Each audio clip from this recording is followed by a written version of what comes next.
Go flat tracker. Go flat tracker. Go, go, go. Go flat tracker. Go flat tracker. Go, go, go. Go flat tracker. Go flat tracker. Go, go. The Clever Flat Track Pod is brought to you by our partners 193 Racing, MX Inc., Classic Wheel Spokes and Otway Hydro Blasting, Rider Sport, Euroka Fencing, and of course, Clever Flat Track products. They support us, so go support them. Now on to the episode. Go Flat Tracker. Work it out. Here we are, Darcy and Tom for another The Clever Flat Track Pod. Great to be back in the country, getting back into the swing of things. Great to be catching up with Tom, of course. How's everything going, mate? Yeah, no, everything's going good. The second half of the season's looking pretty stacked. So now we're ready to go and yeah, can't wait to get into it. Yeah, me too.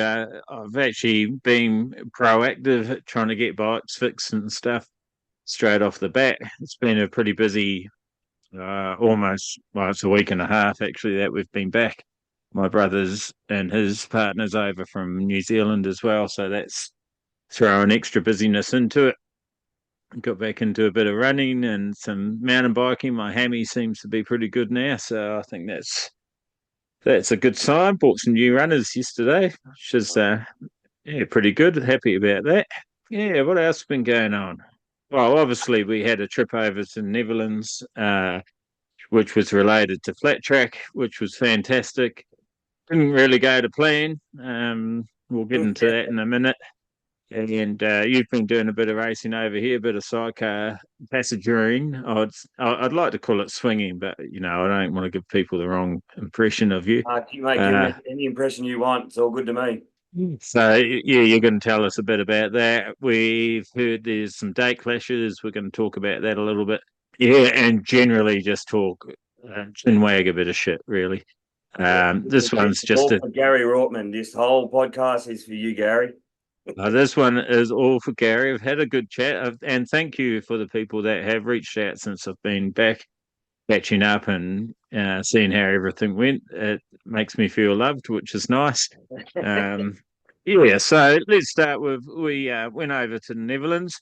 We actually went over there to see where my eldest daughter Jade's been living for the last few years in England, and that was really good. My wife's from Edinburgh, so we caught up with a whole lot of family. Basically drove from the airport to Tame, which is just about an hour outside of London. Then from Tame to Yorkshire, where Catherine's dad lives, and then from Yorkshire to Scotland, and then back to Tame. Picked Jade up to take her across the Netherlands with us. Then we went to I've forgotten what the port was called. I had it all in my memory bank. We drove. I think there's 3 ports the ferries leave from. So we had a hire car, little Citroen, which is a French brand. Yeah, we drove that onto the ferry, and then that was just about a 7-hour sail across the channel, and you get off in the Hook of Holland by Rotterdam. Hop off there, instantly shit your pants as you're driving on the wrong side of the road. So now I feel prepared for my American trip, which is pretty good. Yeah, I was in a right-hand drive, driving on the right-hand side of the road. It turned a few heads in the Netherlands when we were driving around. Some young people that might not see that very often as we were out in the countryside and stuff. Yeah, so you drive straight off the boat and you're into it. Like, first roundabout, I'm looking the wrong direction and cars are honking the horn and coming at me from the left-hand side. And so as every time we come to a roundabout, Catherine and Jade would yell, "Look left, turn right." So we got that down pretty good. So I was yelling that out to myself for the first few days. Almost shat me pants because there was no public toilet close by, and the servo wouldn't let me go. It all got just about got messy really quickly. But anyway, we went and had a look around Rotterdam. Yeah, went and had a look around Rotterdam, and then we drove off to Nautilus, where the racing was, which was a pop-up track, which was really cool. Actually, it's given me a lot of ideas. There's obviously pros and cons with pop-up tracks, but this one was really cool. it had been raining a bit. I was sort of worried it was going to get called off. But Richard said, "Oh, look, they're doing a slide school in the afternoon. We'll be there from like all day Friday, so it's sort of 12 o'clock." And so I thought, "Oh, well, the girls." We all wanted to see as much as we could when we were there, so we went and had a quick look around Rotterdam since we're so close where you come off the ferry. So we spent a couple of hours walking around there. Went to a cafe, sort of chilled out a little bit. Yeah, and then we drove to Nautilus where the racing was and where we had some accommodation just down the road. Got to meet Michael, who runs the slide school over there, and also is one of the three amigos. Roger, Michael, and Richard all run the Dutch flat track, and that was really cool. Got to meet him. He was doing a bit of one-on-one training with someone, and then he had another 3 or 4 riders turning up to do the slide school in the Arvo. So Yeah, nice. the girls didn't want to sit around all day, so I drove them back and then came back and joined in on the slide school. I think I rode for probably a couple of hours. Maybe it wasn't that long actually, but maybe it was an hour and a half or something. But it felt like a couple of hours. So got to ride the water cooled Himalayan 450 or Enfield 450. I'm actually not sure because there's a Gorilla and a Himalayan. I'm not actually sure what those ones are. They were pretty much stock standard. They had, yeah, they weren't totally set up, but they were good enough for that track and like an oval or anything like that. You just had to ride around the setup a little bit. So like the gearing was way too tall, so you were sort of in first and second. But I think in saying like I'm used to that anyway with the Harley and all that sort of stuff, all the sort of weird things I've written in the past. So I actually felt really comfortable quite quickly. When I first hopped on it, it felt like an ironing board, and I sort of thought, "Oh shit," because there's the jump. You couldn't get the jump was in a corner, but you could ride straight across it if that makes sense from corner to corner to corner, like you're going through a chicane from the inside to outside. Is that right? Yeah, inside to outside. So you could cut across it like that. Or you could sort of square it up and hit it straight on. It wasn't like a launch it sort of jump. You wanted to try to scrub it sort of more. But it was cool and it showed the weakness in the suspension on the infield, but it was mainly, to be honest, in my opinion, it was mainly the front suspension. So as I have on the Harley, I've put the heaviest weight fork oil I could, and that's made a world of difference. So I imagine if you wanted to be a tight ass, you could do that. Or you just put a front end from something else on it, or some other upgrade the shocks a bit, one way or another. Yeah, so like I said, you just had to ride around that sort of stuff. So keeping it as low as possible over the jump was the sort of key. But as far as cornering, it cornered really well. Its center of gravity was really good. It was hard to know what sort of power the engine had because the gearing just wasn't quite right. But it seemed to be fairly snappy. Apparently, they're 45 horsepower out of the box. So they ride those in the Dutch Flat Track series. So what they do, what they do is they have a Royal Enfield Cup. So I was signed up for that. So you just race against all the other same bikes, all the other 450s. Yeah, so that's the Royal Enfield Cup. And so I signed up for that, and I signed up for their interclass. So they have newbie, rookie, inter, and then pro. Yeah. This.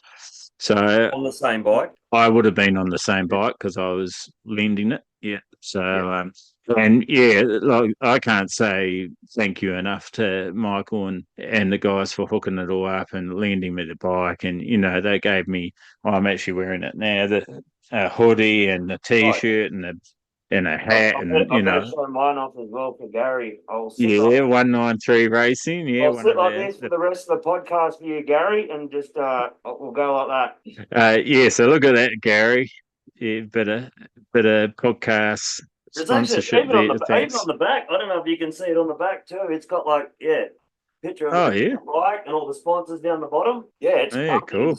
It's comfy as anything. I spoke to one of his mates or met one of his mates, Dan Fennick, and yeah, he's given me some contacts to get hoodies and all that made up myself. So yes, thank you very much, Dan. It was lovely to meet you too. Yeah, thank you, Gary, for the jumper. So if anyone else has got merch or race gear or shirts, hoodies, hats, whatever else you want to be shown on the pod, send them my way, and I'll represent you. Yeah, and of course 193 are sponsors of the pod as well. So yeah, loving flat track racing and getting into 19s. I believe young Riley was having a go on Rob's. So Rob Yep. Routman, 193 Racing's 19 set up bike, 250. So I'm not sure. I haven't spoken to him, but I spoke to Gary. He said that he seemed to enjoy it. I don't know. Without jumping off the Netherlands too much at the moment, I don't know if the Griffith track was favouring the 19s or the 2118 more that weekend, but we'll talk about that after when we get to there. So what happened on race day? What happened when the time came? Well, so with the slide school, we did a whole lot of drills and then cut in a whole lot of laps practicing those drills. So that was all Friday. That was pretty good. I actually decided to stop. I could have had another session, but I decided to stop just to save a bit of energy. I was a little bit boat lagged and a bit jet lagged and all that sort of stuff. So I just sort of thought I'll save the energy, go and spend some time with the family. So went and had tea back at the cabin, went for a little walk. And it's a trippy place, the Netherlands, if you've never been there. Lots of water. Yeah. So they don't have fence paddocks. They have little, I don't know if they call them canals, but like channels that divide all their paddock. There's no fences, just channels to stop the animals coming out, and there'll be a bridge to go across from each channel with a little gate on it. So it's quite spinny. So anyway, wake up in the middle of the night thinking, fuck, that sounds like rain. Went back to sleep.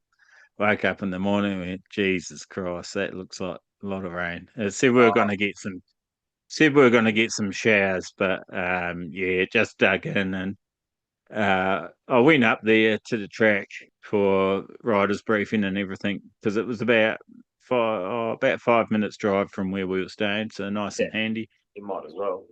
Yeah, so we went up there and they were working the track. Said we got a lot more rain than we expected overnight, but we think we can save it. And they were using basically like rotary hose, and they rotary hoed it back up, and then they had like a earth moving roller, like a road working roller. They rolled it, and it actually looked bloody good, like really good. And they decided, oh shit, I've forgotten now. We've left too much time. I can't remember if it rained a little bit again, or if they just made no, I think they were making the call whether they were going to race or just have a ride day. Yeah. So they took a little bit of time to delegate that or figure that out. And time wasn't on our side. So anyway, they called the racing off, said we've decided the track's not safe enough for racing, but it will be fine for riding, just practice. So get your gear on, sign your life away from. There was a couple of us that hadn't signed our day licenses. So yeah, that's what we did. I signed my day license. I had my levers half on, and the heavens opened up. So there was the first session was on track already. They were having a go. I think they got about maybe 6 or 7 laps in, and then it just started hammering down, and that was it basically. Yeah. So and look, I'd probably travelled the furthest, but like I got a ride the day before, so that made it not such a bitter pill to swallow. But there was a couple guys, hi Tim from the UK, that had come over for it, so they didn't get a ride at all, So I believe they got the train, which you drive your car on the train, it goes under the channel, it takes like half an hour, 40 minutes, and then you drive through France about 3 hours to the Netherlands. Yeah, right. So that's how he got there. So that would have cost him a bit, for not getting any lap times. He said it does cost a bit. So yeah, that was a shame for those guys. I actually felt more for them than myself because we were on holiday. We were going to make the most of it no matter what happened. Yeah, that's Um, right. Yeah.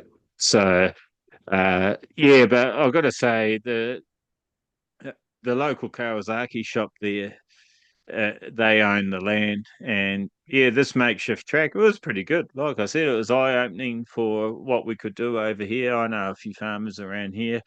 We could definitely do something like that.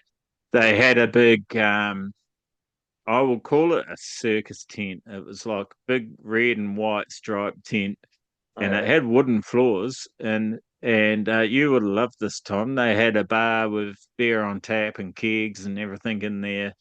They were doing free coffees as well, burgers.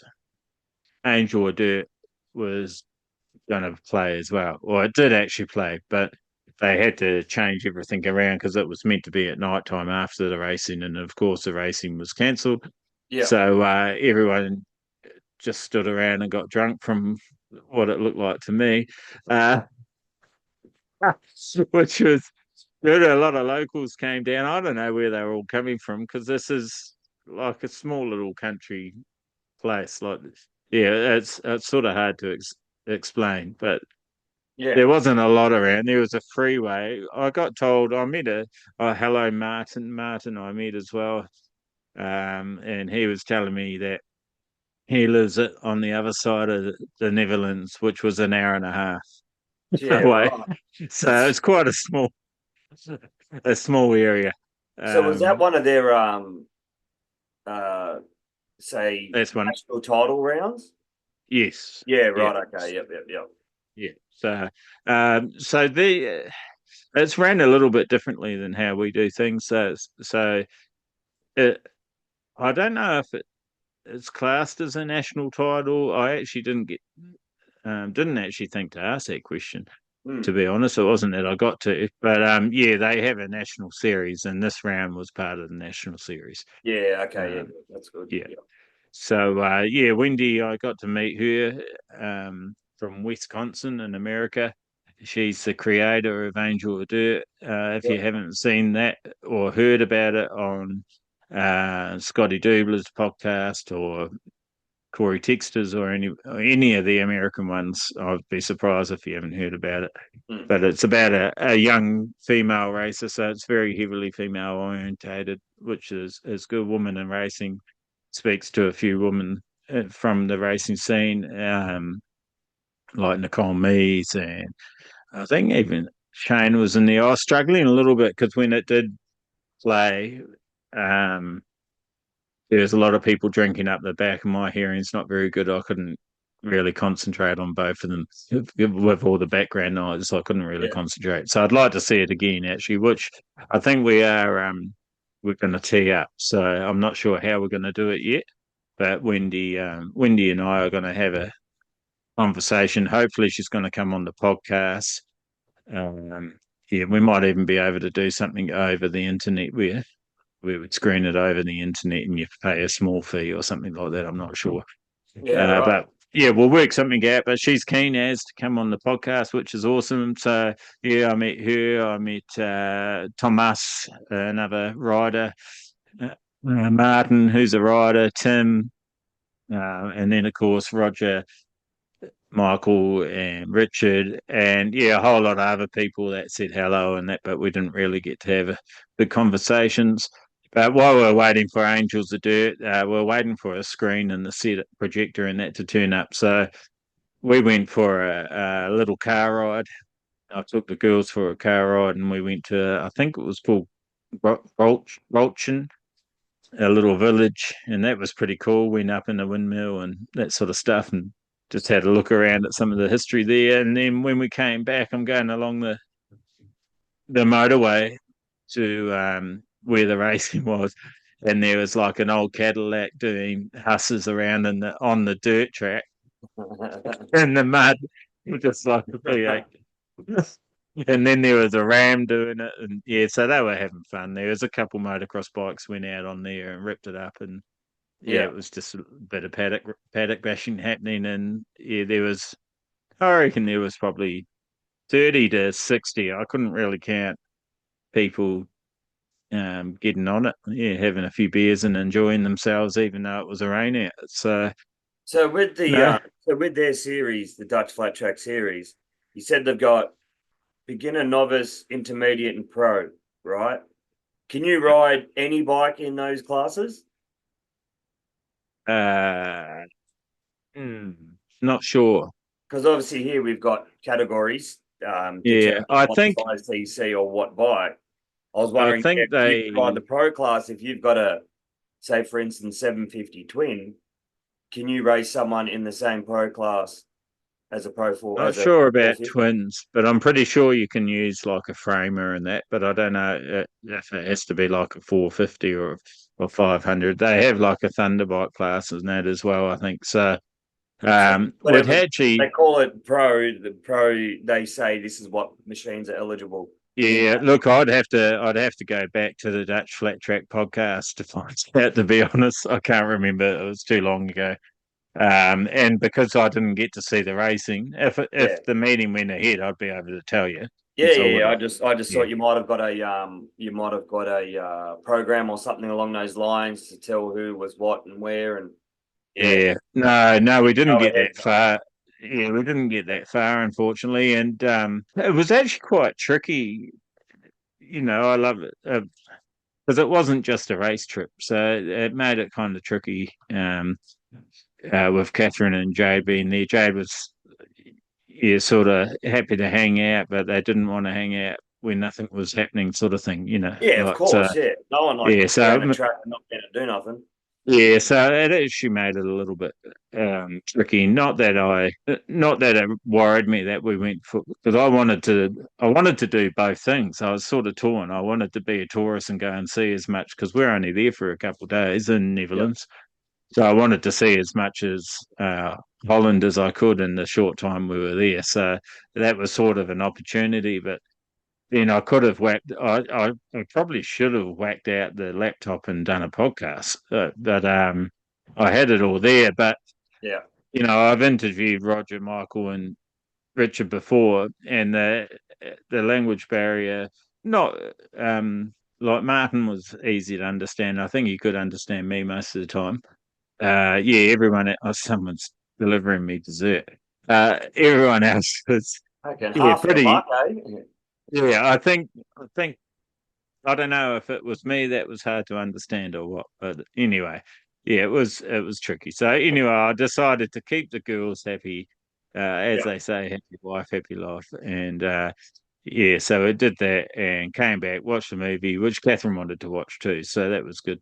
Yeah. Uh, and then yeah, we went back to our accommodation and said our thank yous and everything, and went back to the accommodation and then went to Amsterdam to see some old friends that are living there, and that was awesome. Go to Amsterdam if you haven't. That's pretty cool.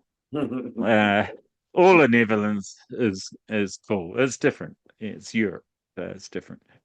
Yeah, Um, sorry to see that you yeah, you didn't get to go for a skid when all I know you went there for a holiday and all that too, but yeah, I know you were pretty keen on going for a ride and look, participating, but yeah, I think anyone that's travelled overseas to go racing has had that once in a while. I look, remember when all the American riders come over here for the Troy Bayliss Classic and it flogged down rain and they're all just looking at each other going, what are we doing now? What do we do here? And I know Tom Drain went over the first year to America. He raced Lima, and I think after that he raced the 2 Springfield miles, and they both got rained out as well. So yeah, yeah, and it happens. Unfortunately, it happens. yeah, we all know it's part of racing.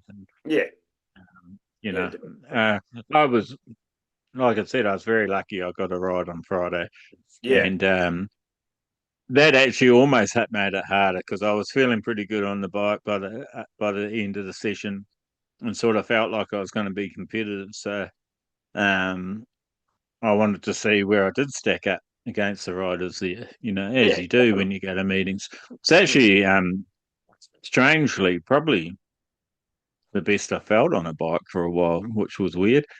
Um, Right. but anyway, yeah, it didn't happen, and for whatever reason. Next time. I do get a bit superstitious like that and sort of think it's probably for a reason. Maybe it was the day I was going to nick myself. I don't know. But Oh shit, that got dark quick. that now is officially the longest travel I've ever done to go racing, and Yep. I think I worked it out as 30 hours one way. So Wow. yeah, that's definitely the longest now. So, and definitely the longest for a rain out, and I hope it stays the longest one for a rain out for a long, long time. Yes, definitely. I'd be Don't sick. want that happening too often. But yeah, that basically wraps up the Netherlands, and thanks to everyone that helped make it happen. The crew there, or everyone I met was really nice and lovely. Oh, there was a young lady too who was doing the ride school. Bugger, I can't think of her name. It might be Michelle. Yeah, it was lovely to meet you as well, and yeah, keep it up. And actually, hearing some of the backstories of why they do the slide school was yeah, quite interesting. So her backstory is she rode a bit of motocross and rode some bikes and that when she was younger. She's from Mauritius and lives in Germany, and she wanted to get back into riding motorbikes and that, but it was going to cost quite a bit to get her license and everything. Mm. Uh, and she just wanted to ride to see if she wanted, if she really did want to ride again and that. And she came across the slide school, and I'm pretty sure I didn't actually get a chance to talk to Michael about this either, but just through Michelle, I'm pretty sure they pay a subscription like for a year, and then they just turn up to each slide school and have a bike to use. So Yeah. I think he had about 8 or 10 bikes there. I think it might be 8 because mine was number 8. So I think it might be 8. And yeah, you pay your year's subscription and go along and ride wherever they're doing it, which is pretty cool. Yeah, that's all right. Yeah. So like she said, it worked out that way because she got to ride, and it's even though it's not like riding on the road, she's learning skills that she can use anywhere. And we all know that the skills you learn through racing and racing flat track definitely cross over. So Yeah, yeah. yeah, so that was sort of cool talking to her about that. And yeah, Martin was a old motocrosser. That's his wife's not too keen on him racing, and she sort of thinks that flat track's safer, which we're not going to tell her otherwise. I'm not going to say a damn thing. Yeah. Yeah. So yeah, that's the trip wasn't a total loss. I don't think any racing trip ever is. Nah. But no, it was really good. And then yeah, went back England and that, and did some more visiting and all that sort of stuff, and then flew home. Straight back into work. Got home on the Saturday night. Had Sunday off. Straight back into work on Monday. So bus driving in the morning, afternoon, and then Aura, so the other truck driving at night time. And that's how my week went. It was a bit ugly, to be honest. I felt Yeah. pretty shagged by the end of it. I bet. Yeah. So what's been going on with you anyway? How did Griffith go? That was last weekend. Oh yeah, no, we had the double header at Griffith, round 1 and 2 last weekend. It was yeah, it was unreal. It was pretty windy, pretty cold, but you wouldn't expect anything different to Central West New South Wales. But yeah, no, we had a ball. We got plenty of laps in. There was plenty of riders showed up. Yeah, no, I had an absolute awesome time. Gary did offer me to ride his bike on the Sunday, but yeah, I sort of had a quick yarn to Matt. Probably decided not to, only due to the fact that we've got the New South Wales dirt track titles this weekend, and knowing my luck, I'd want to push a bit too hard. And yeah, and if I got hurt, I wouldn't be the most favourite person in the world. So I thought I'd do the responsible thing and just stick to 3 wheels. But yeah, no, great weekend. That's not what Gary was telling me was the reason. Yeah, well, Gary can have his own opinions on what happens, and if Gary wants, we can talk about what happened to him on the Sunday, which potentially could have been me. So yes, don't throw stones, Gary. Don't throw stones. No, but it was good. It was an awesome turnout. It was a fantastic run meeting. They've got their round 3, which unfortunately is their last round of the year. First 2 rounds they were going to have earlier on in the year got rained out. So the 13th of July is round 3 of the Griffith Motorcycle Club Track Championship. And for the sidecars, it's also the Terps Davies Cup too. So I'm pretty sure that's confirmed now. So hopefully all the sidecar boys can make their way down there. It's an awesome fast oil track, and yeah, I can't wait to get back up there again. I'm just going to try and get the job done this weekend, and yeah, 2 weeks later, go straight back down there and have some more fun. So there was only a couple sidecars, I believe. You guys and another Yeah, outfit. it was only Matt and I and Shane and Simon. It was only a couple, which was good because it just gave us track time in a racing environment. So yeah, we just focused on starts, focused on cornering.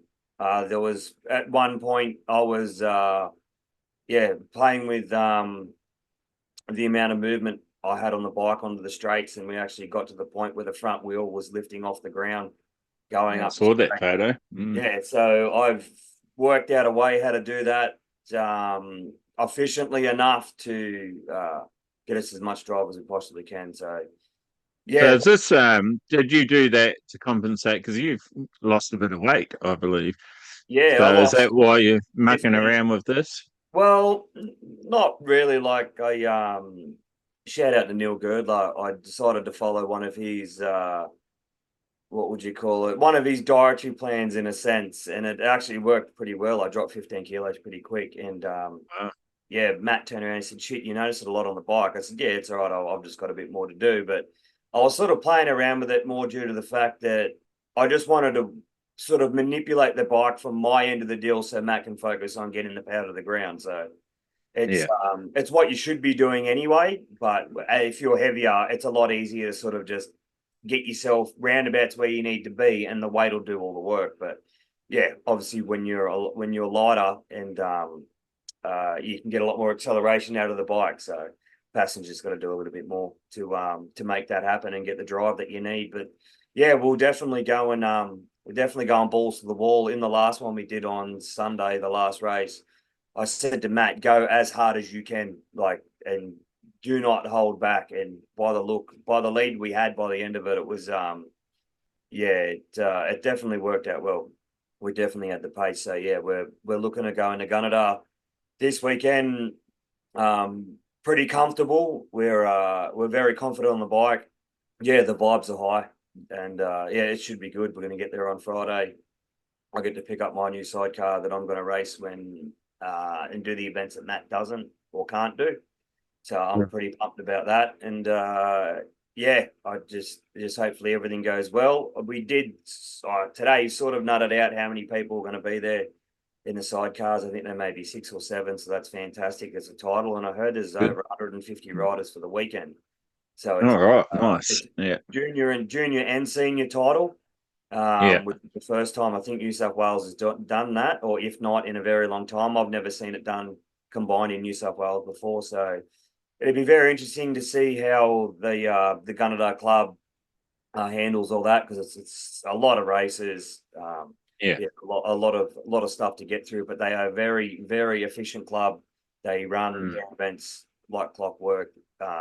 Yeah. Is it a 2-day event? Yes, it is. It's 2 days, Yeah. Saturday and Sunday. So yeah, I'm pretty sure the format's exactly like it is every other time. So I think the only difference is there's going to be a lot more junior representation at the meeting. But yeah, I'm definitely looking forward to it. The only thing I'm not looking forward to is hearing how cold it's been there. It's if it's anything like Okay. last year, I think I'll be hiding in Yankee Steve's motorhome between races, and Matt can call me when we're about to go up, so I can run out like the true factory rider I am and run to the start line, jump on the bike, do the laps, and quickly run back into the motorhome and sit in front of the diesel heater. So Yeah, right. that's my plan anyway. Yeah, I didn't think well, I knew Gunnedah gets cold, but I didn't realise Griffith rained that much. I didn't think it rained that much there. When I was there, it was bloody hot ass. Yeah, what time of the year was that? Hot time. It's definitely not this time of the year, that's for sure. No, we were there. I can't We were there at the end remember. end of last year, I think it was. Yeah, we went there after the Aussie titles last year, and oh shit, it was hot as balls. It was insane. It was freaking. It was insane. So Yeah. yeah, definitely Central West New South Wales. They especially on the western side of the Great Dividing Range. It's if it's cold, it's cold, and if it's hot, it's hot. It's one of those. Yeah, it's one of those Opposite places. extremes. Yeah. Yeah, so I haven't seen the forecast for up Gunnedah way, but I heard it's not that bad. I heard there's a little bit of chance of showers on the Sunday, but I don't think there's much behind that. Yeah. Looking at the weather here in Sydney, it looks absolutely atrocious from pretty much Saturday morning all the way to, as far as I can see, is next Friday Arvo. So Yeah. I won't be doing a hell of a lot the following week, but yeah, it should be good. I'm actually pretty excited for this one, even though that Gunnedah is probably one of the hardest tracks in the country to swing on due to there's two right-handers and it's got a lot of drive and a lot of grip. So it's yeah, it's definitely going to be good. It's going to be a fist fight. I can't wait. Yeah, sweet. And yeah, that's a hard oil track for anyone that didn't know. Griffith is a loose oil track. So, but in those photos, I actually asked Gary, I would like to get a cross reference on this. It looks more sand granity in those photos, I thought. Was it quite loose or was it? On the racing line, it was hard. It was Yeah, definitely hard packed. But yeah, on the very inside or out of that, it was loose. But I wouldn't say it would have been sand granity. I think of the only way to explain it would be typical Griffith, the way it's set up. They probably could prep the track so they can have it loose, as in 1821 preferred loose. But they're yeah, definitely people running 19s. Don't know if I saw many oil tires. I'm pretty sure I saw everyone majority on 19s. yeah, That I noticed. There probably were a couple yeah. that weren't, but that's what I noticed, which was great to see. Yeah, Is are the oil tires still dominating at Canada pretty and much. Yeah. Tamora? Yeah, Tamora. Yep. I think there was a few guys that had him out there, but definitely Gunnedah. Pretty sure Gunnedah, Kempsey, Tari, even though Tari's not running it at the moment, but Gunnedah, Kempsey, yeah, they run those supermoto wets. So Yeah, swirlies they call them, yeah, swirlies, and they're yeah, on a 5 inch 17 and 5 inch by 17 inch wheel. that's right. So Yeah. yeah, super wide. Um, but yeah, I was just curious since the 19 scene has exploded a bit here, if people are even still bothering with their 17s. But I'd say if I'd be interested actually if you have a 3 inch, which is as wide as we're allowed to go on the 19s. If you have a 3 inch 19 and a 5 inch swirly 17, I'd be interested to hear your feedback and what you think, the comparison, how much difference it is. Uh, compare them. If you could let us know, that would be fantastic. Whether you do it on our Facebook page or just private message me, that would be fantastic. Because I've never had a supermoto set up for oil. Mm. I have had a supermoto set up, but I used it on bitumen and they were slicks, not wets. So yeah, be interested to know what you think the difference is, if there is much. I have heard some people say that they're just as comfortable on their 19s, but I imagine you lose a bit of lean angle with it being a bit narrower. But yeah, be interesting to know. Yeah, definitely. I've ridden the supermoto wets once, and obviously, yeah, the 19s as well. And I really, not that I would have been pushing it hard enough to know where the limits were on either of them, but yeah, I felt quite comfortable on either of them. So that was, yeah, it's never a Mm. dog. Yeah, yeah, right. So there was some mumbling. I don't know where the mumbling was coming from about some date clashes. Did you want to go into that?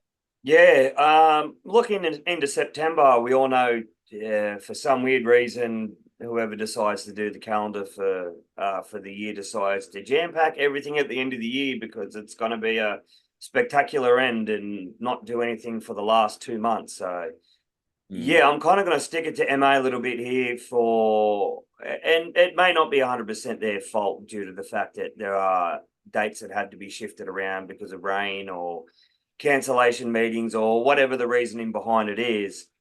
And I do understand that flat track, dirt track, and track, they call it now, are 3 different disciplines. So I believe you can't run the same discipline on the same day, but you can run each discipline on the same day, each different discipline on the same day if you wanted to. So going off what the calendar is here that Lyndall Butler sends out, and I'm only going to go sort of around September because that's where the dates are clashing. I'm pretty sure, and late August too. I'm pretty sure AFTN at Albury is the same weekend as the Canberra Cup. If anyone knows different or can confirm that, to let us know, please, so we can let everyone else know if that's the case.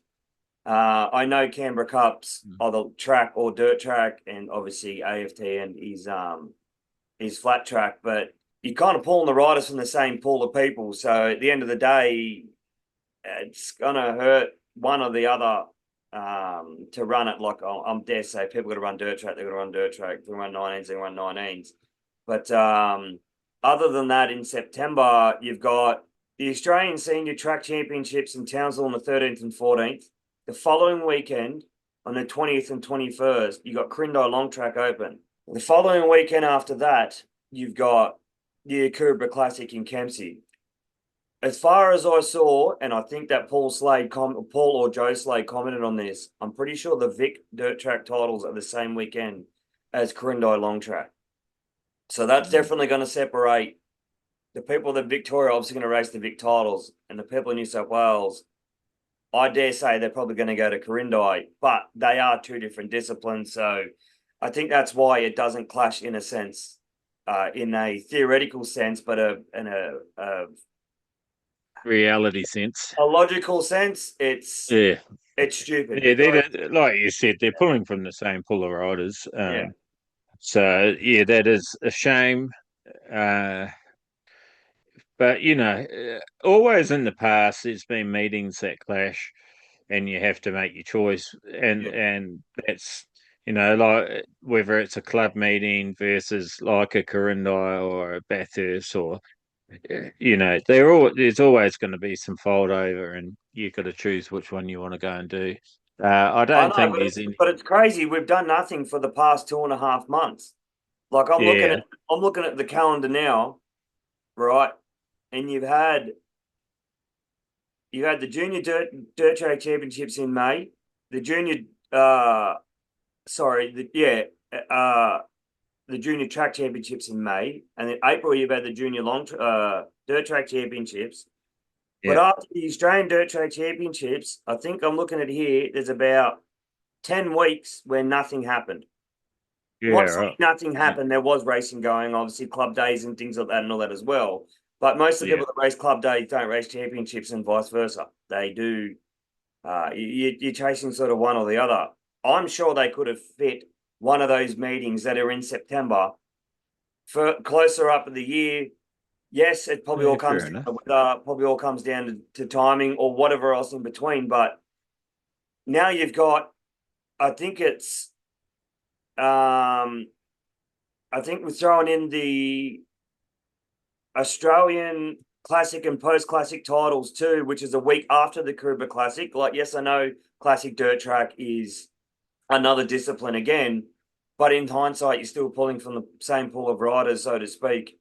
And I think there was another meeting at the start of September too. I can't remember exactly what it was. It's not down here in the calendar because it might have been moved to there. But it's kind of nuts, like how everything's so congested, and they turn around and say, well, why isn't anyone supporting these events? Well, who can race 5 weekends in a row? Yeah. And going from Victoria to middle New South Wales, you know what I mean? Like it's not it's not that it needs to be convenient, but it just seems like the structure of how everything's chuck in. Like the thing is, they say to everybody, send us your dates. And as long as 2 dates don't land together on dirt track, well, then it's good to go. But if you've got an open meeting in Grifith and an open meeting in Kempsey a week apart, you're only going to get the people from Kempsey staying at Kempsey and the people from Griffith staying at Griffith. Like, you're not going to get them travelling either way because why should we go to Kempsey when there's a meeting at Grifith the week before? Like, it just seems crazy to me. And I'm going to say it just seems like I don't give a shit. And then at the end of the day, when no one shows up, they turn around and go, well, where is everybody? It's like, well, hold on a sec, mate. We've just raced 9 times in the last 2 months, but we did nothing for the last 4 months. Yeah. Like, it's actually starting to give me the shits. So you're asking for it to be spread out a bit to make it a bit easier for everyone. Well, the thing is, like, Motorcycle in Australia, not saying what they should and shouldn't do at the end of the day. I'm not running it. I'm not the one who's deciding this and deciding that.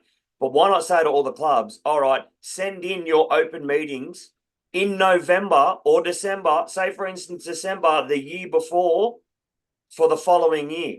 Send us all your open meetings. Then I can go, all right, Canberra Cup's here. Coomera Classic is here. Crindai Long Track is here. Australian Dirt Track is here. And then AF10 is here. And then have it so there's at least something going on all the time, but it's not segregated into 2 or 3 months towards the end of the year. Like, have it. Not week after week. No, that's right. So, like, say to the clubs, yes, you can still run your events, but you guys are going to work with the rest of the calendar so then they get told when it's got to be run. Or if they can swap it with another club, say, if, for instance, you've got Canberra Cup and Twilight meeting at Grifith. If them 2 days don't work for each other, but they can swap it over and it works, then that's totally fine because there's no dates that are moved elsewhere. They're still using those same dates in just different areas or different places. Like, I know it's the way they've done it for the last 100 years. I know that's the way they've always done it. But there's more race meetings popping up now. There's more things. This sport is growing bigger, so there's more things going to happen. We've got now 4 weekends taken away because of AFTN. Everyone's going to do AFTN because it's Australian Championship. Everyone's going to do state titles because it's a championship. Everyone's going to do Aussie titles because it's a championship. Like, I do agree that all those should have their standalone dates and all that as well, but spread that out evenly too. Like, I know people are saying, oh, we haven't raced this in a long time, haven't done that in a long time, but we all race the same things anyway. So it works for some and works for dozen. If people aren't available to go to those meetings, well, I'm sorry, you don't race those meetings at those times. It's what it's got to do. So each track or each club gets the same chance to have the same amount of riders enter so they can make equal chance to make the same amount of money for their club. When it's all pulled together, everyone's losing out. Yeah. And I don't have one whole and sole fix or anything like that, but I'm using this forum that we have now to try and say to them, like, I'm not the only one that's saying this. Every single person I talk to in dirt track is saying this. So it's kind of like, is MA just disregarding what the riders want? Because at the end of the day, well, maybe they're not hearing it. You know, maybe Well, I hope someone from probably MA or M New South Wales or MVic or wherever hears it and says, "Oh, okay, shit. Well, if everyone's telling this guy this thing and he's saying it out in public now, it's a massive problem." But surely they would know. It's either everyone's bitching and not saying anything about it. Like, if I got to call MA and say, "I think you may need to restructure that," but you know what I mean? Who am I? They're just going to say, "Piss off, mate. We'll do what we want." But they might say that. But if you don't plant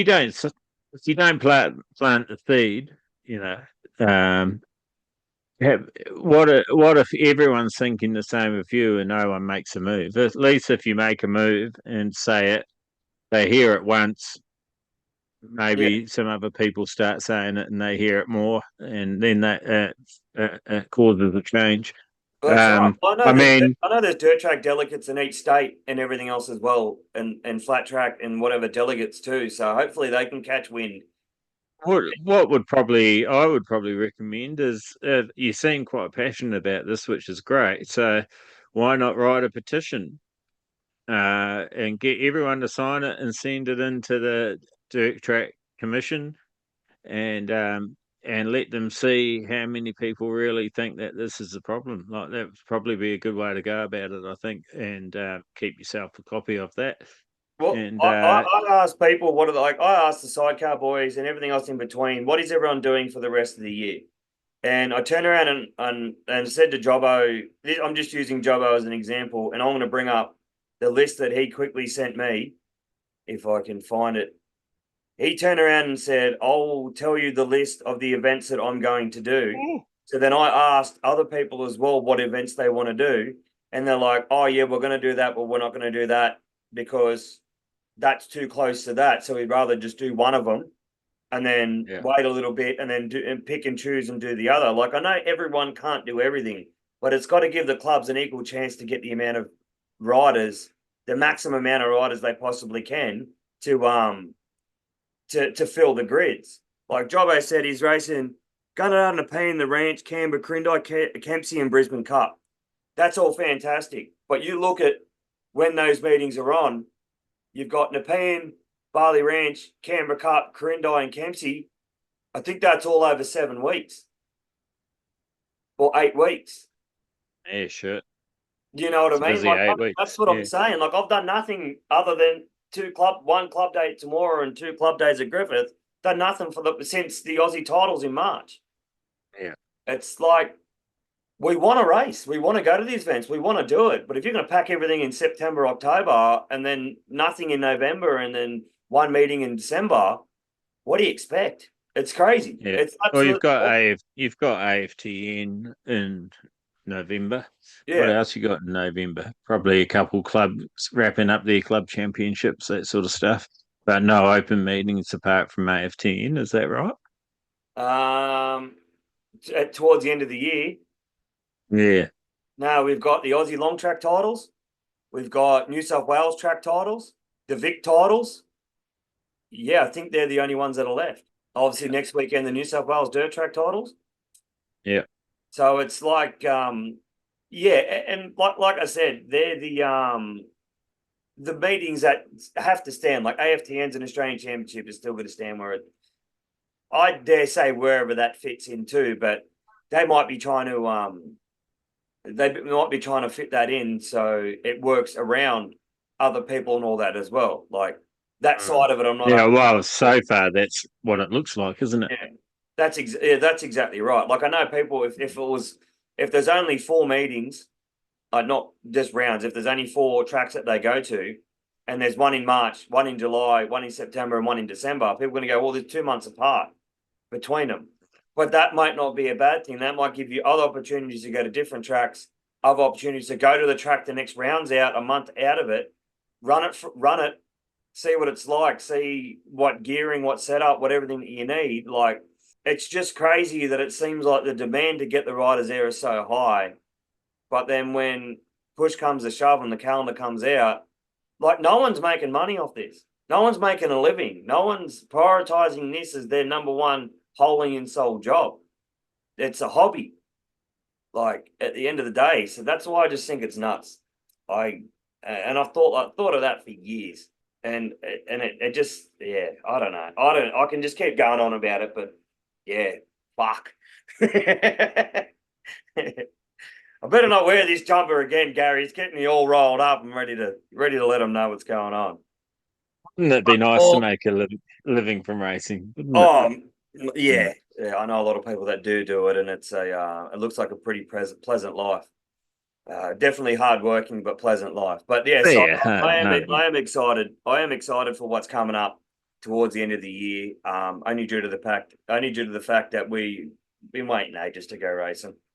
We waiting ages to get out there. Like I've just got my 2 bikes back from the workshop. I've got them here now, so I can work on them and hopefully get the suspension sorted out in one of them, and go back out on 2 wheels as well as 3 and do as much. Well, my YZ is actually in the shop. Hopefully, they're figuring out what's going on with that. The Harley, I ordered a bus drive hub for that, so that's here. So we've got to lace that up. Probably lace that up in the school holidays. So hopefully I have a couple of bikes back on track. The Harley is most likely going to be waffled off. So as much as it brings a tear to my eye, for Victorian flat track to happen, I need funds. So I think we're going to waffle that off to help raise funds for the Victorian flat track. So yeah, Yep. keep your eyes peeled for that one. It will be advertised on the Victorian flat track page. I'm not sure. I've got a couple things to do to it to tidy it up before it's waffled off. Finish it off. I did want. I'm still torn. I would love to race another season at AFTN on it, but the risk of damaging it or something like that is probably not. Yeah, I think Victorian flat track's probably more of a priority for me than racing it. So hopefully I'll have the YZ sorted, and if I do need to scratch that itch, I can take that out instead. But yeah, we'll see what happens. That's all up in the air.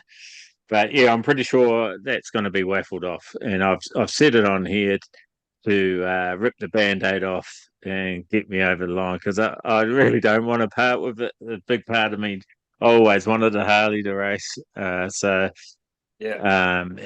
I had very little time on it, to be honest. So it's only been ridden probably maybe 12 times at the most, maybe. Yeah, right. So had a couple practices on it. Then I took it racing at Brisbane was the first round that I raced it. I raced it um, those 3 rounds of the AFTN, ended up fifth, and then I've ridden it I think twice since then, trying to Wow.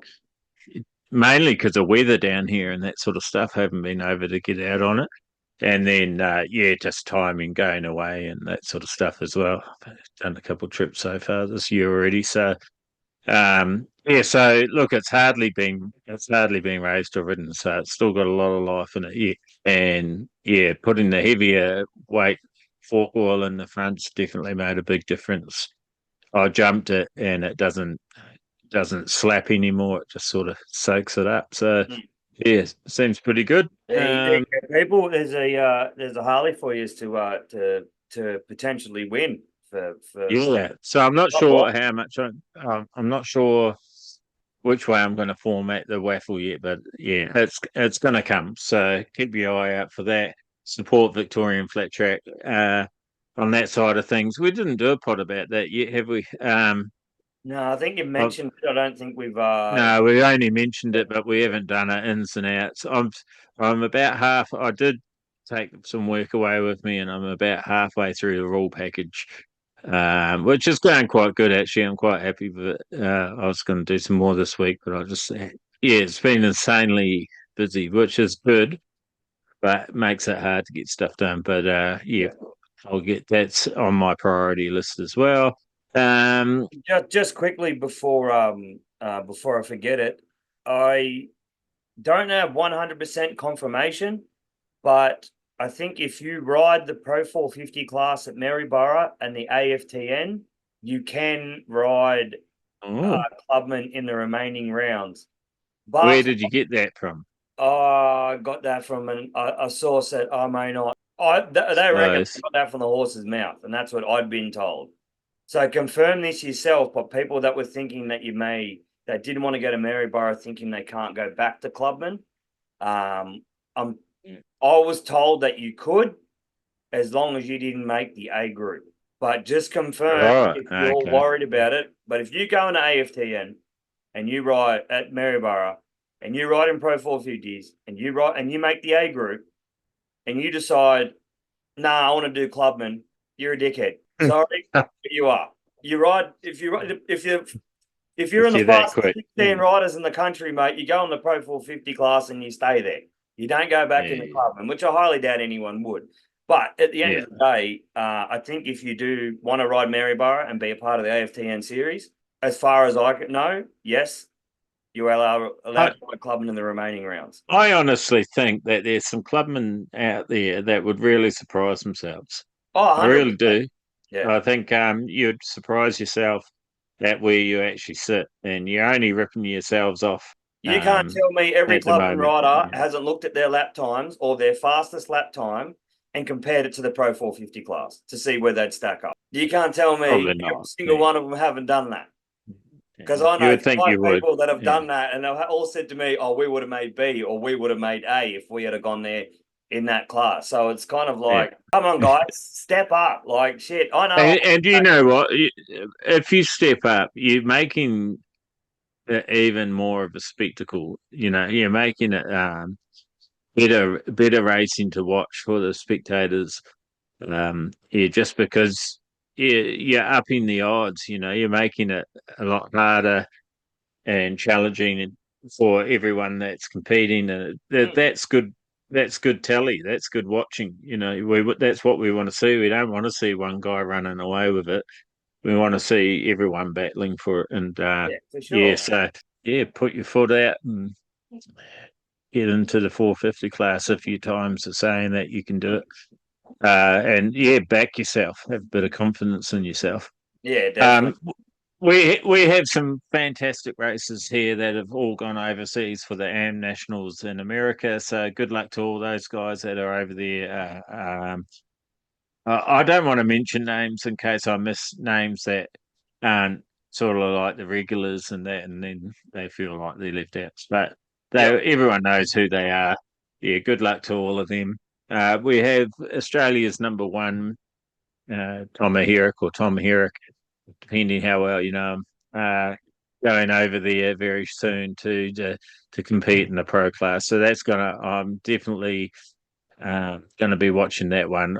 I bought slow racing package, which was bloody not cheap. Tom forced me into it. He said you got to buy me flow racing. So I hope you've been bloody watching that because it wasn't cheap.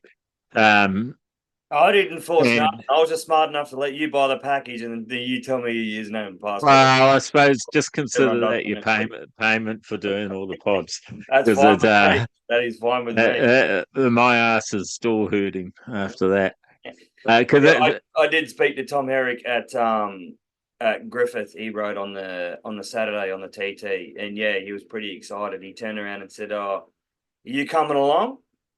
And I turned around and said, "Oh, mate, if I wasn't buying a new bike, I probably would." And he's just like, "Oh, put that on delay. I might need you in the pits with me." And I'm like, "Man, yeah, no, that ain't gonna happen, man. Unfortunately, it's not gonna happen." But no, he'll have Jack over there with him, all in good hands. So yeah, he's in spirits. He's looking super fast, and yeah, I hope he awesome. does well. How was he riding on the weekend? Was he having battles, or was he out at the front on his own, or do you think he was giving 100%, or he's just treating it like seat time, or what?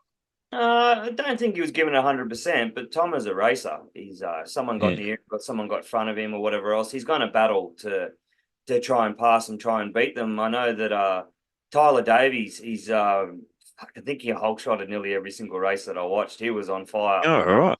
He was great out of the gate too. Yeah, he's definitely getting back into the groove real good, and yeah, looking super fast and super smooth as well. He had Brad Burns and Billy Ryan as well. They were giving Tomo a bit of grief. They were Yeah, all right. yeah, they were sort of bumping him around the track a little bit, getting in front of him, making passes, and yeah, no, it was good. I don't reckon Tomo was going balls to the wall. I've seen him go a hell of a lot quicker there, but I've never seen him race at Griffith before. But yeah, no, I think he was just getting the feel in. Yeah, and just having a So good. Brad Burns from Victoria was up there, was he? Sorry, Brandon Burns. Sorry, Brandon Burns. Yeah, Brandon yeah. Burns. Sorry, yeah, mate. Everyone's got the same freaking name half the time. Brandon, well, the one from Griffith. I met him as well. I met him too. It's G'day. it's all the Davies and the Burns that you've got to watch out for, isn't it? And the So yeah. oh fuck, I can't think. Oh, they do off road racing as well. The Grabhams. Grabhams. Yeah. Oh, yep. Yeah, well, they were there. Yeah, that was. Sorry, I just got a message. Yeah, they were there. I think Ben was there. I don't think he was riding. I think he was there with his young fella. But Oh yeah. yeah, got to speak to Tom Armstrong as well, and a few other guys down there too. So no, it was definitely Yeah, it was awesome. again. It was awesome to see Tom out there and see the number one hammering around the track. I think it sort of gave everyone a target. Yeah, which is what happens when you wear the number one jersey, I guess. So It is. It is what happens. Yeah. no, it was good. How was Mr. Girds going, Neil Girdler? Was Yeah, he he hadn't riding been it? on the bike in a while. I had to go up there and smack him in the ass and help him put his whole shot button in a few times to kick him into gear. But no, he was consistent. He was fast, and pretty sure he won the over 35s. He might have won.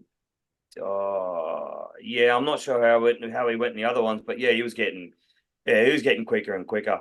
Going I good. had a Yeah. good run with him today. He's entered for the New South Wales Dirt Track titles this weekend too. So yes, it's Yeah. going to be an awesome family affair. Everyone's going to be up there. So if anyone, Mm. hopefully this is out before then. If anyone wants to see some awesome racing, juniors and seniors, come out to Gunnedah this weekend. It's going to be unreal. So what's the dates for that? 27th? No, what's today? Wednesday. 28th, 29th, I believe. And actually, I did Yeah. see if you don't, if you aren't able to make it trackside, I believe M New South Wales has a YouTube page, and I believe they're live streaming it. All right. I'm just going to have a look because I sent the link to someone today. So I'm just going to go into it. Here we are. It says Or live. share it on the Lava Flat Track page. Yeah, Oh, it's page. live streamed on M New South Wales YouTube channel, 28th, 29th. So So no having to pay for it or anything. no, well, I think if it's streamed on YouTube, I don't think you've got to pay for it, as far as I know. So yeah, don't get suckered into some of these hackers that will say they're the live stream for the New South Wales. So don't pay anything. If it's asking you to pay, don't. So That's what I'm if telling you. anyone, I just send it to you, Darcy, so you can share it to where you need to share it. But it's on the Oh, beauty. Yeah. New South Wales Track, Dirt Track, and Flat Track Championships Facebook page. If you click on that, it says live stream reminder in one of their posts, and all the details are down on that. So Yeah, I dare awesome. say if you go on YouTube and type in motorcycling New South Wales out on them days, it should come up as live. So yeah, if anyone can't make the event, jump on the YouTube channel and try and give it as much exposure as you possibly can. So Yeah, cool. Yeah, well, hopefully I'll have this one out by the weekend. yep. I don't do much else really. Just sit around playing with computers. Well, you're good at that. Oh, thanks, mate. No one else says that. Everyone else says I'm shit at it. Anyway, well, you get these pods out enough, and no one swears at us a lot, so it's all good. yeah, I don't know. The editing's getting slacker and slacker. I just go, oh, Tom said and I'm about 800 times. Who gives a shit? Just put Yeah, it that's out. it. So, mate, I listen to podcasts all day long. They and and they keep telling themselves not to do it, and then they go, it's yeah, Yeah, yeah, yeah. Get over it. Get over the ums. yeah. Yeah. So anyway, we're sort of. Can you believe it? We're mid-year, like far out, 6 months in, almost at the end of it, actually. So, I feel so like I've done bugger every all. Yeah, it is a bit like that. It's a bit of a weird one. Even though I've done so much, I can't tell you what it was. Yeah, everyone will be getting engine freshen ups and that with their tax return shortly. So that's the good part of about June, July that I Yeah. like. Lots happening actually in regards to Victorian Flat Track, AFTN coming up. That's kicking off very soon. Have you heard anything else apart from that rule for the 450 and clubmen? Have you heard anything about the girls or anything like that? Did you get any feedback from any riders and Griffiths about that? Nope, not at all. No. Not at all. Okay. Yeah. Everyone Hopefully. seems to be keen and excited for it and everything else in between, but it's kind of I don't know if because things haven't been consistent as they're trying to nut out what it's worth them running or what they want to do. But yeah, I don't want to Oh, keep well. negative opinions and negative thoughts and things like that because that's not what it's all No, about no. unless it needs to be said. No, no, I was only interested Yeah. if you heard anything. Yeah, we don't need to go over it again. No. Anyway, we'll be interested to see how it plays out. Yeah, okay. So you haven't heard anything about that. Hopefully, you've watched the pod before this. Might be two before. No, it was the last one, wasn't it? The subridge. I think it was the last one that we released. So if you haven't, you can watch us agonisingly going through the subs for AFTN, not understanding anything. Well, it's we're both drunk. What do you expect? But it's Speak for yourself. Tom doesn't drink anymore. He does hardly eats. That's why he's lost so much weight. Hardly. Yeah. So anyway, we go through the sub rigs a bit as we advise on there. Don't go from what we're reading. Read it yourself as well. But go and Yep. have a good look. It's all online now. And Dave's phone number is there as well. So if you do have questions, give him a bell. Find it out. But I am looking forward to that series kicking off.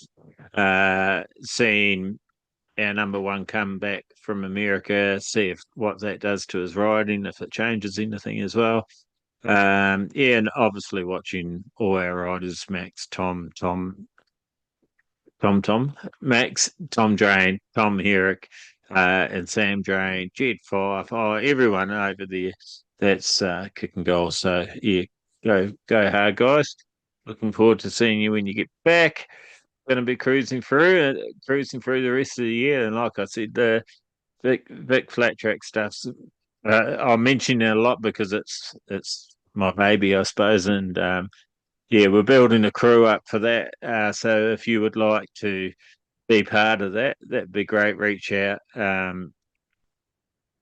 I will make the statement they're not voluntary positions, so you can make of what I don't want. I want people to be offering to help out because they want to see the sport grow in the same direction that I do. But yeah, they're not voluntary positions, but we will have to nut that out. How all that's going to work. That's all part of the thing. So you will be rewarded for your efforts. Yeah, so reach out, please, if you're interested. You don't necessarily have to be in Victoria. It would probably help, especially the people that are going to be involved on race day. But there are definitely some jobs that could be done remotely as well. So I'd appreciate anyone's help or anyone's input. And if I think we're going to be a right match, you'll have a job.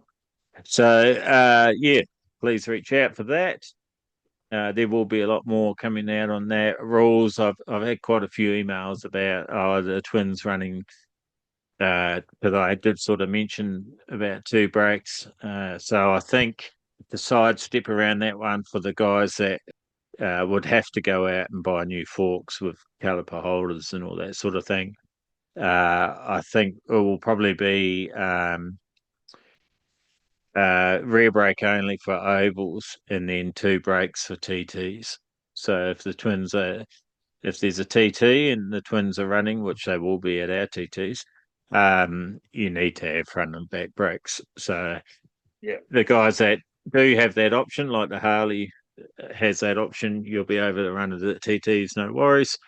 But if you have made a build already and you don't have the option of the front brake, you'll only be able to run at ovals until you sort out a front brake kit for it. So I think that's going to be the best way to get around it and not exclude too many people. At the moment, all the rounds when we get to racing are going to be we won't have any TTs just yet unless I can find a place to make a pop-up track. Yeah. If I haven't sold my place, maybe we could even do it here. But I'm not sure about couple little things on that. But yeah, my track's underrated. I reckon it's an awesome track. So and yeah, jump's good. So yeah, I think that's probably it from me today. Haven't got too much. We just sort of wanted to jump on and have a chat and yeah, get it rolling again. I'll reach out to Wendy, hopefully get her on. I don't know how many people would be interested in that one, but she is an interesting lady. She's a creative.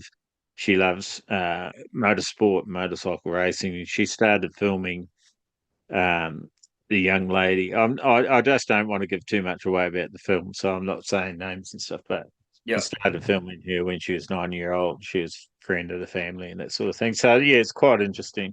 I bought some merch off her to support her, and she was doing a European tour, which is over now. I believe she's back stateside.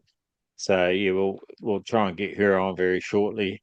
And then I'm not sure where we're going to go, Tom. Who we're going to have on next? Well, we're going to do If you didn't, a New South Wales Dirt Track titles recap. well, of course we'll have all those recaps. But as Yeah, far as interviews, recaps. we really should get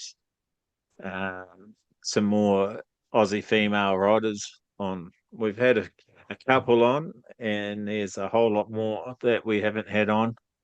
So yeah, we better get moving on that. Yeah, well, I've And had Emma Scott and Kelsey Jensen ask if they can come on together, but we can only imagine how that's going to go down. So maybe get one of them on individually and then see what happens after that. But yeah, no. Oh yeah, look, from what you told me, that scares me. It terrifies me. I didn't say nothing, girls. He's lying. He's full of it. Yeah, he did. You should have heard him. You Jesus. should have heard him. Uh, Right, yeah, yeah. no. Well, that could be a goer. So Yep. We'll yeah. sort something out. Anyway, And if anyone wants to come on, or if anyone wants someone wants to hear their story, or if you know of someone that they're too scared to ask or whatever else, mate, let us know. We'll hit them up. I'll call them, mate.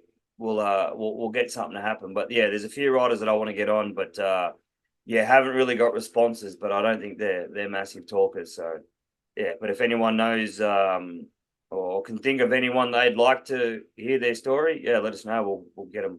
See if we can get them on. yeah, that'd be fantastic. Reach out to us, send us who you'd like to hear on here, hear their background story, and that, like Tom said, would be great. Why I'm thinking of it too, thanks to our sponsors, that we do have Eureka Fencing. If you want a farm fence, well, they do lots of projects. Yeah, give them a buzz. They're in Western Victoria. They deal with a wide range of stuff, pretty handy people. I don't work for them anymore either, so the work quality is probably a lot better. 193 Racing, Gary and Robbie, That's good. supporting a lot of races around Victoria and clubs, etc. 193 Racing, the sponsor for Aubrey Wodonga's 19 class, and yeah, giving away some Kelpie blocks as well as prizes, as well as a gift card at the end of that for the overall winner takes all sort of scenario. Yeah, that was 193 Racing. If you didn't hear me say that, MX Inc.